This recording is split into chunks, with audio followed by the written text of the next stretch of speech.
안녕하세요. 라스트 필름 스쿨의 영화 경제학 첫 번째 시간입니다.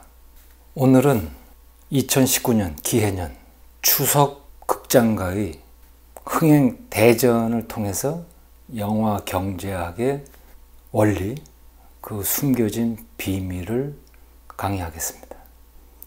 오늘 첫 번째 시간의 제목은 너희가 사모펀드를 아느냐입니다.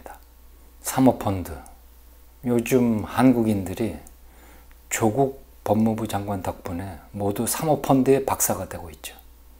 그런데 진짜 펀드 중에 펀드가 우리가 일반적으로 알고 있는 사모펀드가 아니라 영화 산업계가 사용하는 영화 투자 펀드라는 점을 밝히고 설명드리겠습니다. 자, 금년 추석에는 타짜 3편, 먼 아이드 잭, 다음에 나쁜 녀석들, 그리고 힘을 내요 미스터리 3편이 경쟁 중입니다.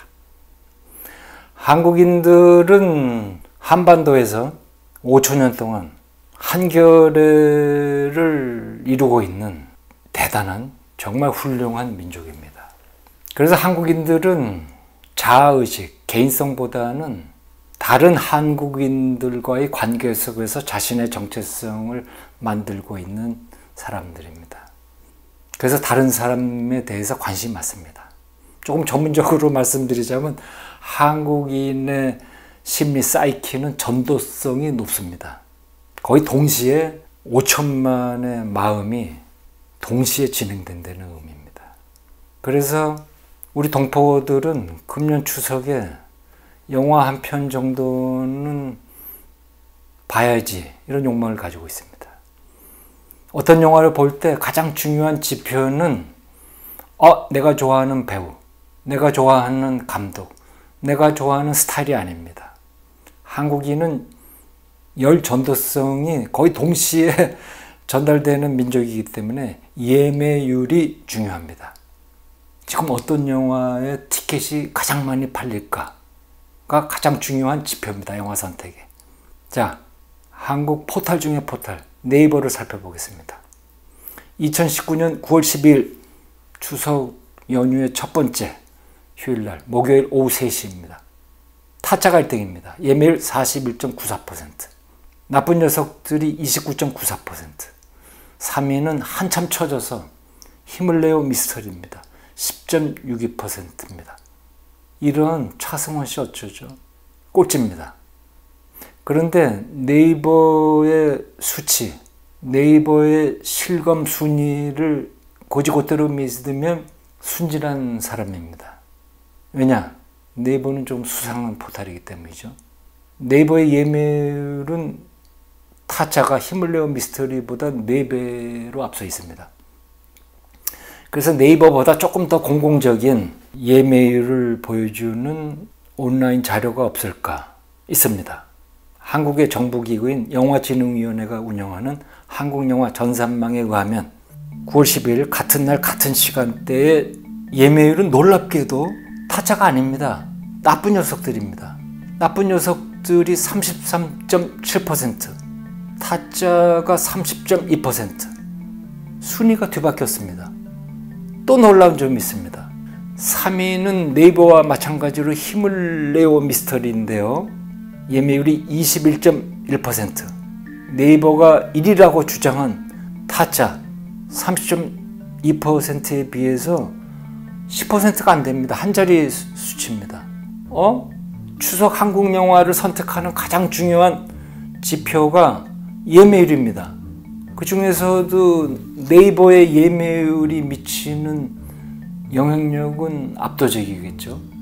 그런데 정부 공식 기구가 보여주는 예매율과 거의 완전히 다르다고 해도 그저 과언이 아니겠죠. 네이버는 또 평점 순위를 집계합니다. 한국 영화 3편의 평점은 타짜는 10점 만점에 5.94, 나쁜 녀석들은 7.62, 힘을 내요 미스터리는 8.0입니다. 예매율과 거꾸로입니다. 평점 순위가. 한국인들이 좋은 영화보다 나쁜 영화를 많이 보는군요.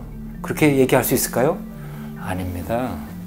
그렇게 바로 해석하시면 한국 영화 산업, 한국 영화 경제학을 너무 단순하게 보시는 겁니다.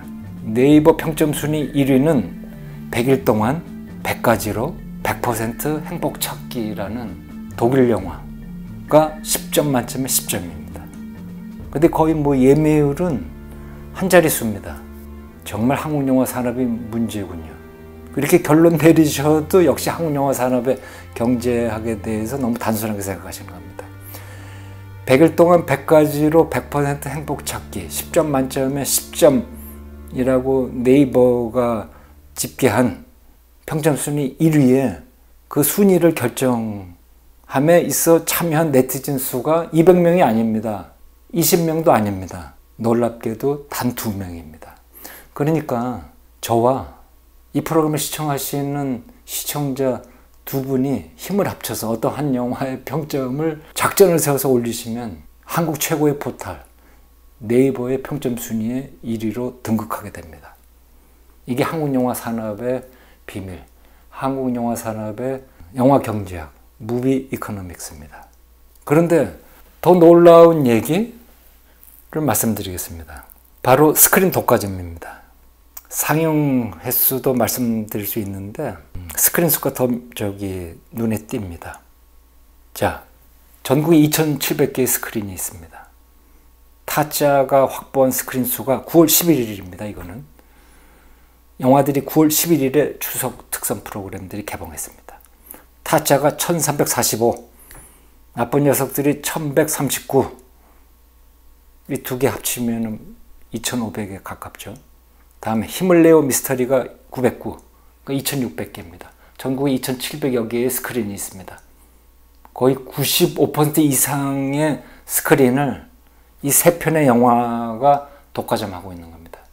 한국 영화 관객, 한국 시민의 영화 선택권을 한국의 재벌들이 운영하는 독과점 멀티플렉스들이 결정적으로, 고의적으로, 정책적으로, 경영적으로 확실하게 침해하고 있는 것입니다.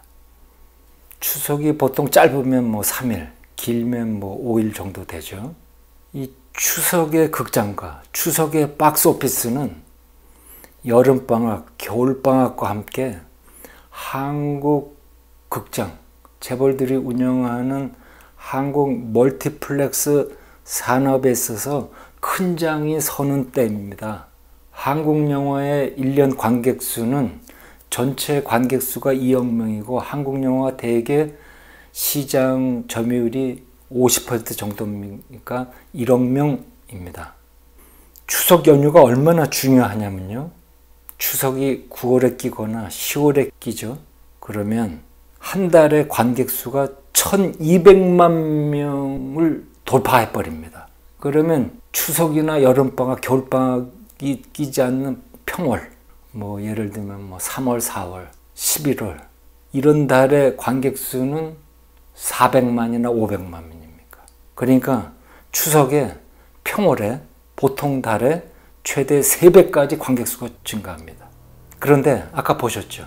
이 빅시즌, 추석을 비롯한 여름, 겨울의 휴가 시즌에 전국에 2,700개의 스크린 중에 95% 이상을 한국의 투자, 제작, 배급, 상영, 심지어 비평까지를 하나의 수직 통합적으로 폐쇄적으로 경영하는 재벌 기업들이 운영하는 극히 불량한 독과점 한국 영화 산업에 있어서는 오직 문화체육부가 관장하는 모태펀드, 그 중에 문화개정에서 만들어지는, 그래서 문체부와 중소기업청이 관장하는 한국벤처투자가 조인해서 만들고 운영하는 영상투자펀드, 영화투자펀드가 투자하는 영화만이 세계의 대목, 세계의 빅시즌에 상영할 수 있는 것입니다. 당신이 100억대 이상의 자산을 가진 한국의 슈퍼 울트라 갑이어도 한국 영화 산업에는 작가 영화나 뭐 예술 영화나 이런 데는 투자하실 수 있지만 정말 돈이 되는 영화가 사용되는 3대 빅시즌에 사용될 영화에는 절대로 투자할 수 없습니다. 그러니까 무슨 결론에 도달하냐면 문화체육부 모태펀드, 그중에 문화계정이 중소기업청이 관장하는 한국벤처가 조인해서 만들고 운영하고 감독하는 영화투자펀드는 그야말로 사모펀드 중에 사모펀드라는 겁니다. 당신이 아무리 돈이 많아도 정말 돈이 되는 시즌에 사용되는 영화에는 투자할 수 없으니까요. 자, 펀드 중에 펀드는 조국 법무부 장관이 일가가 투자한 코링크 투자펀드, 그리고 블루펀드, 그 속에 속한 그것이 펀드 중에 펀드가 아니고요. 영화 투자 펀드가 시드머니, 종잣돈으로 받는 바로 문화체육부 모태펀드 문화계정의 돈입니다. 그래서 모태펀드의 영어 이름이 펀드 오브 펀즈입니다. 이름 그대로 펀드 중에 펀드입니다. 자, 이것이 한국 영화 산업의 비밀, 영화 경제학의 가장 중요한 미스터리입니다. 한국인들은 지금 추석 연휴에 조국 법무부 장관 덕분에 사모펀드의 박사가 되고 있습니다. 사모펀드, 사랑하는 연인을 위해 예금하는 펀드로만 알았던 사모펀드가 펀드 중에 펀드. 진짜 부자들의 재테크임이 신문에서 보도되고 있습니다. 하지만 라스트 필름 스쿨이 공개합니다. 펀드 중에 펀드, 진짜 갑 중에 갑, 진짜 한국 재벌들만이 정부에 국민들이 낸 세금을 쓸 수 있는 펀드가 바로 문화체육부 모태펀드 문화계정이 만들고 운영하고 감독하는 영화투자펀드이다. 바로 그 영화투자펀드가 타짜, 나쁜 녀석들, 힘을 내어 같은 돈을 벌기 위해서 만드는 대중영화 중에서도 정말 대중이라는 말을 쓰기도 조금 불편한 상업영화에 투자되고 있는 것입니다. 자, 라스트 필름 스쿨의 영화 경작 첫 번째 시간이었습니다. 펀드 중에 펀드, 진짜 펀드는 영화 투자 펀드였습니다.